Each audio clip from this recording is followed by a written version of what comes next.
Bonjour à tous, j'espère que vous allez bien. Et oui, nous sommes ici, comme vous pouvez le voir, dans un concept un petit peu hybride. C'est-à-dire que c'est mon décor, mais j'ai juste apporté une pièce du décor de Mathieu.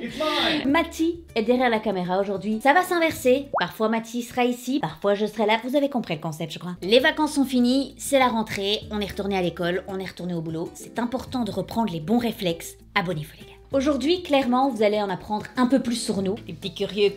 On est sur un concept un petit peu plus calme, un petit peu plus chill. Let the revelation begin. Est-ce que parfois, c'est un handicap que tu sois ma copine? Tu sois ma femme? Que t'espères parfois que je sois pas un youtubeur, genre quand on se balade ou... Là, non, ça me dérange pas. C'est juste marrant. J'ai un peu pris l'habitude avec les années, quand quelqu'un te reconnaît, je m'éclipse un peu et je te laisse parler avec tes abonnés. Maintenant, ça fait quand même déjà 2-3 fois que je m'éclipse et tu me fais genre, Léna, ils veulent une photo avec toi aussi. Mais c'est un mécanisme que j'ai gardé, quoi. Quand j'étais inconnue, entre guillemets, là je m'en foutais, la personne va aller jamais dire tu veux être sur la photo. Sauf que maintenant dans ma tête je me dis toujours, si ça se trouve il n'est pas du tout fan de moi, il aime bien que Mathieu, mais il va être embarrassé et il va se dire genre est-ce que tu veux venir sur la photo? Non mais madame, tu vois, ça c'est un truc vraiment gênant, donc c'est pour ça que je préfère partir. Et du coup il y a peut-être situation précise qui peut t'embarrasser plus qu'une autre. qui m'embarrasse pas, mais qui m'énerve, oui. Il y a quand même pas mal de gens qui te connaissaient avant et qui vont dire cette phrase de « ouais, mais j'ai l'impression qu'elle limite », tu vois. Ça, c'est un truc horrible, parce que ma personnalité a toujours été comme ça. C'est juste que tu as été connu avant moi. Et évidemment, comme ça fait, bon, les gens, c'est peut-être pas au courant aussi que ça fait plus de 10 ans qu'on est ensemble. Donc, pire truc qu'on peut me dire, c'est genre, ah ouais, putain, mais on dirait Matt en fille. C'est horrible. C'est un vase communicant, mais les gens partent du principe que comme toi, t'as été connu avant, bah c'est quoi qu'il arrive, moi qui ai pris des traits de ta personnalité. Ça, c'est un truc qui m'énerve. Ça, c'est un truc, c'est un truc qui m'énerve. T'as l'impression que tu peux pas avoir ta vraie personnalité parce que les gens vont dire, ah non, mais tu l'as pris à quelqu'un d'autre. Bah non. Si t'étais quelqu'un d'insipide qui ne faisait que copier quelqu'un, je trouve que ça se verrait que c'est ta personnalité. Mais... Oui, oui. Ouais. C'est débile par contre. On se rend compte que tu es très limité quand même. Voilà. Bonsoir, bonsoir. C'est à moi? C'est à moi, c'est ça? First question, Maddie. First question. Ça fait 7 ans. Ça fait 7 ans. C'est beaucoup trop. Il est temps d'arrêter. Ça a été quoi le plus compliqué à gérer pour toi dans ta carrière? Actuellement, tu veux dire, ou depuis le... Vous m'emmerdez. Cette question est importante. Écoutez, moi je demande des questions précises. Maintenant. Le plus compliqué, je crois que c'est la préparation du futur. Qu'est-ce que je veux faire de ma carrière professionnelle en fait. YouTube pour moi c'est un c'est un loisir. Je fais ça vraiment sur le côté, comme je pourrais faire du golf. C'est un loisir parce que j'adore faire ça et ça paraît fou de se dire en fait tu vides tes vidéos que tu fais chez toi. Les gens qui nous entourent comprennent pas forcément toujours ce qu'on fait. J'ai souvent des réflexions. Tu es en permanence en entretien d'embauche en fait. Je maîtrise Word, le pack office. Qu'est-ce que je vais faire dans les 5 à 10 ans à venir. Moi qui ai cette passion de la vidéo d'une part, mais aussi, voilà, j'adore la comédie, j'aime bien le cinéma, tout ça c'est un truc qui m'intéresse beaucoup. Donc je suis en fait en permanence, c'est peut-être le plus dur, je suis tiraillé à chaque fois entre YouTube et le cinéma en fait. Je crois beaucoup au focus. Du coup, c'est pas efficace d'avoir deux pôles aussi importants, parce que vraiment les deux se valent. Et parce que je pense que t'es pas du tout dans une optique de dire j'abandonne YouTube. Ce qui est compliqué, c'est que tu adores les deux. Ouais, l'exercice est quand même unique, dans le sens où il n'y a quand même nulle part une liberté aussi grande, même si on peut parfois se plaindre de l'une ou l'autre censure. Globalement, c'est une liberté incroyable. Un concept quand même que tu tiens depuis 7 ans, c'est quand même très rare. Faire les vues que tu fais avec un concept qui a quand même déjà 7 ans. Est-ce que je vais réussir à faire le doublé de percer sur YouTube et percer au cinéma? Ce serait bien, mais je crois que c'est aussi tous ces éléments-là qui font que je réalise la chance que j'ai d'avoir une communauté comme celle-là, qui est peut-être aussi en partie... Mais attendez, ça c'est ma communauté. Sur la chaîne d'Elena, peut-être... Voilà. Non, peut-être qu'il y a des viewers qui sont là. Du coup, j'ai la chance d'avoir une audience qui est comme elle est, et qui me suit depuis autant d'années, et c'est vrai que parfois je me dis, putain, ça fait 7 ans que je fais ça. Moi, je prends toujours autant de plaisir, mais le public est toujours là, et ça c'est fou. Et donc, je crois que j'ai pas envie de perdre cette osmose qu'on a sur YouTube. Le public est vraiment au centre de ce que tu fais en fait, ce qui n'est parfois pas du tout le cas en fait au cinéma. Parfois le public est même pas considéré dans l'équation en fait de faire le film, de le sortir, etc. Et ça c'est un peu dommage. Je pense qu'on peut dire que tu as intégré le fait que tu pouvais faire rire. Est-ce que tu penses que tu pourrais faire pleurer les gens, transmettre cette émotion de la larmichette? Mais en référence à quoi? En référence au fait que les comédies sont souvent moins valorisées que les drames? C'est ça que tu veux dire?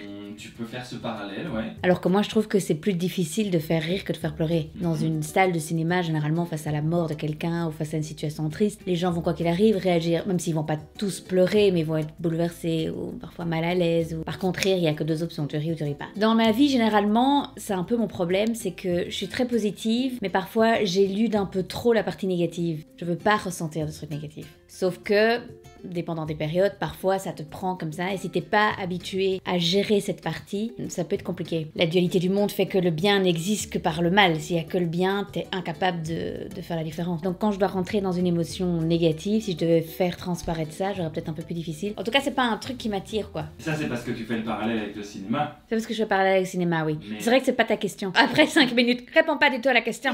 En tout cas, je pense que je maîtrise plus la mécanique du rire que la mécanique des situations plus tristes. Tu t'es un peu affûté, quoi. Bah, c'est sûr que c'est vraiment une question de timing. Parfois, on se rend compte au montage que c'est vraiment un rush un tout petit peu plus long, la blague qui tombe pas au bon moment, pas la musique au bon moment pour que la punchline prenne son envol. D'où ta crainte de prendre un monteur. Mais je vais prendre un monteur. Mais je vais également arrêter YouTube. Mais c'est très compliqué parce que en tout cas dans le type de format que je propose, mon montage fait beaucoup le boulot, quoi. Parfois il y a quand même beaucoup de choses à laquelle je pense, des inserts d'images, etc. qui sont le fruit de mon imagination. Et donc elle va devoir proposer quelque chose. Et donc ça veut dire que tu dois quelque part aussi renoncer un peu à cette patte que tu mets dans ton montage. C'est un problème que tous les youtubeurs finalement ont. Donc c'est normal que tu aies... C'est ça. On va pas le faire. Est-ce qu'il y a déjà une vidéo, un concept que tu n'aurais par hasard pas publié, que tu aurais tourné, monté et jeté à la poubelle? Et jeté à la poubelle. Ah oui, d'accord. Je suis plutôt méticuleux, c'est sûr. Méticuleux. Je suis plutôt méticulé, c'est sûr. Bête. Mais en fait, je me rends compte que je suis bien content de m'être imposé un timing. Je sais que peu importe où elle en est, à moins évidemment qu'elle soit vraiment pas drôle ou qu'elle soit ratée, je me suis mis ce challenge de la publier dans les temps en fait. Et donc du coup, il y a toujours des trucs à faire au final, c'est ça un peu le piège, c'est que quand t'es un peu comme moi à vouloir essayer de trouver vraiment la bonne formule tout le temps, j'aurais très bien pu sortir une vidéo tous les 2 mois si je m'étais pas imposé ce rendez-vous en fait. Mais du coup, c'est vrai que quand je teste d'autres formats, je suis beaucoup plus critique parce que là, il n'y a pas de rendez-vous, il n'y a pas d'échéance, et donc du coup, j'ai le souvenir d'une vidéo où je m'étais dit, ah ben pourquoi je le ferais pas, mais en le tournant à la dérision. Et au montage, eh bien je me suis rendu compte que ça n'était pas drôle, ça ne marchait pas. Allez. Morning routine. Oui, c'était la morning routine. A-t-on des images de cette vidéo qui n'est jamais sortie? Peut-être, mais est-ce que je vais te les donner? Je ne sais pas, Un petit coucou rapide en direct de Miami, #NoFilter. #yoga. Et c'est parti pour la petite séance de yoga. Pour l'instant, il y a une petite obsession autour de toi. J'aimerais bien que tu en parles aux gens, s'il te plaît. Il faut faire une pause à 13h parce que c'est les calices. C'est passé un matin de février. Non, mais par hasard, en février, je suis tombée sur Drive to Survive, et qui est donc une série qui retrace, je pense que depuis 2018, qui retrace la Formule 1. Je pense que j'étais la dernière personne au monde à être intéressée par la F1. Et là, ce qui m'a intéressée, c'est déjà la particularité de ce sport, parce que oui, bon, c'est vrai que si on prend... quand j'explique ça aux gens, parfois au début, ils sont là genre... C'est-à-dire que ce sont des mecs qui tournent en rond en voiture dans un circuit. No one cares. Like... C'est un peu plus complexe que ça. Il y a des stratégies. Ils sont que 20 au monde. 20 pilotes de Formule 1, c'est quand même très très peu. Et puis il y a cette notion de temps qui est très spéciale. Entre le premier et le dernier, il y a ça quoi. Et toi, tu dois intégrer le fait d'être dernier alors que t'es à ça du champion du monde. Ils sont vraiment à la recherche de millisecondes. Vraiment comment tourner parfaitement pour gagner des millisecondes. Il peut se passer mais 1 milliard de choses. Et le pilote a beau conduire de la meilleure manière des possibles. Il peut avoir un problème moteur. Au moment du changement de pneu, boum, il rate le truc, ta course, tu l'as fini. La stratégie rate et commence à pleuvoir. Enfin, il y a 1 milliard de causes externes qui fait que ces drivers, en fait, sont pas maîtres de leur destin. Et c'est toutes ces spécificités-là qui fait que I was fucking hooked by this thing. Je me rappelle, en marche, t'es dit genre, bon, je prends un abonnement F1. Improbable. D'ailleurs, Mathieu avait mis un rappel, genre, dans un mois, annuler l'abonnement F1. Ok, bon, t'as planté le décor, on en vient à la précision. Mais il y en a plusieurs que j'aime bien. Bien sûr. Non, c'est pas vrai. Peut-être que tu pourrais citer celui dont t'as voulu acheter des t-shirts. pour l'instant, c'est un peu in d'avoir des groupes de youtubeurs. Tu vois, donc Ouais. Joyka et Mastu, avant Amixem avec la Redbox, puis plus jeune que nous, mais Michou avec aussi un peu. Voilà. Qu'est-ce que ça te fait d'être bloqué avec moi? Qu'est-ce que ça te fait d'être à deux avec moi alors? Non, mais qu'est-ce que ça te fait de voir plein de youtubeurs qui se regroupent et que ce soit pas ton cas finalement? Et que ce soit pas. Et que tu ne sois pas invité quelque part. Qu'est-ce que ça te fait? Je trouve ça très chouette d'avoir une équipe comme ça et en vrai, un des meilleurs leviers je trouve sur YouTube, c'est d'avoir justement un partage comme ça avec d'autres personnes. Il y a un échange de communauté qui est incroyable. C'est pour ça que la Redbox était un super projet parce que il y a une synergie incroyable et puis surtout c'est la proximité aussi quand tu as comme ça à portée de pattes d'autres talents, d'autres personnalités et tout, tu peux tout de suite beaucoup plus vite imaginer des trucs et du coup ça crée des featuring à gogo. J'en ai pas en tête mais il y a certains créateurs qui du coup se reposent un peu trop sur le côté featuring et du coup ne pensent peut-être pas d'abord à leur personnalité peut-être mais surtout au projet qui se trouve derrière. Au final ils se disent bah tu sais quoi viens, ça manque parfois d'un peu peut-être de profondeur mais c'est vrai que nous bon déjà on habite en Belgique. Belgique c'est pas la même dynamique qu'en France. Après évidemment la structure de la Belgique fait déjà que le pays est scindé en deux. Bon il y a la moitié du pays qui ne nous calcule pas. Mais c'est ça, je crois que tout ça fait que moi je me suis de base, je suis quelqu'un d'assez indépendant donc au final ma chaîne c'est mon bébé à moi donc je fais mes trucs. Si j'ai envie d'inviter le monde à l'envers ou Amixem ou n'importe des gens avec qui je m'entends bien, je les invite sur ma chaîne alors. Je sais que j'ai envie d'en faire un peu plus pour faire découvrir aussi, avoir une autre dynamique, proposer des autres choses. Mais c'est pas genre mon but number one. Est-ce que tu peux nous dire, en tout cas dire aux gens quelque chose qu'ils ne savent pas de toi? Il est peu probable qu'il me croise un jour dans un ascenseur. Ah oui, on part là-dessus. Là. C'est un peu ma phobie. Je prenais encore l'ascenseur quand il y avait d'autres gens. Maintenant, c'est passé un step où même quand il y a des gens, je le prends pas. Je suis un peu claustro, mais bon, voilà, l'avion, je le prends. Enfin, maintenant, je le prends plus depuis longtemps, mais Covid. Mais. Ça, évidemment, c'est dû à tes anciennes attaques de panique, quoi. Panic attack, yes. Mais ça fait longtemps là, hein. ça fait longtemps là que je n'ai plus. Mais oui, là, ça fait 8 ans, je pense que j'ai plus d'attaque de panique, mais effectivement, le reste de claustro me vient de là, parce qu'avant, j'étais pas claustro. Il n'y a pas claustro. Je suis encore une fois limitée. Pour les gens qui se poseraient la question, est-ce que tu sais comment savoir si tu es sensible ou si tu as des attaques de panique? À quoi ça ressemble? Je pense que si tu te poses la question, est-ce que j'ai déjà fait une attaque de panique, c'est que t'as pas fait une attaque de panique. C'est un peu des poussées d'adrénaline extrêmes qui font que généralement il y a deux grosses options. C'est que t'es tellement stressé qu'à un moment donné tu penses que tu vas faire une crise cardiaque ou tu penses que tu vas faire un AVC. Moi c'est plus l'AVC. Et au moment où elle se déclenche, c'est comme un punch dans tes ventres, dans ton estomac. Ça monte, ça monte, ça monte. C'est plus respirer. Évidemment, c'est un cercle vicieux. Après, maintenant, j'ai appris à les gérer. C'est pour ça que j'en fais plus. C'est important aussi d'apprendre le mécanisme, généralement, parce que tu commences à avoir la tête qui tourne. Mais en fait, c'est parce que tu respires un peu comme ça. Genre, donc, tu respires trop vite, le cœur pompe trop, il y a trop d'oxygène dans ton sang, donc ta vision devient un peu floue. Tu t'es un peu comme ça, mais c'est juste parce que tu as un peu trop d'oxygène dans le sang et que techniquement, ce sont des mécanismes de défense où tu es censé courir comme jamais, où t'es censé vraiment fuir quelque chose alors que là t'es assis dans ton fauteuil. Donc clairement, t'as l'impression que ta poussée d'adrénaline ne va jamais terminer, qu'elle va être infinie. Or c'est impossible, hein, genre c'est vraiment un cycle. Ce qui peut aider, prendre son poignet et de faire un contact, déjà ça calme, et de compter jusqu'à 20, parce que généralement ça monte pas plus que toutes les 20 secondes. Donc généralement après 20 secondes, tu vas sentir qu'il y a un peu un down et pas bloquer, ne pas bloquer l'attaque. Si tu la mets dans un coin de ta tête et que tu fais une espèce de déni, elle reviendra encore plus forte après. Il faut un peu accepter sans pour autant partir en truc. C'était clair? Je crois pas.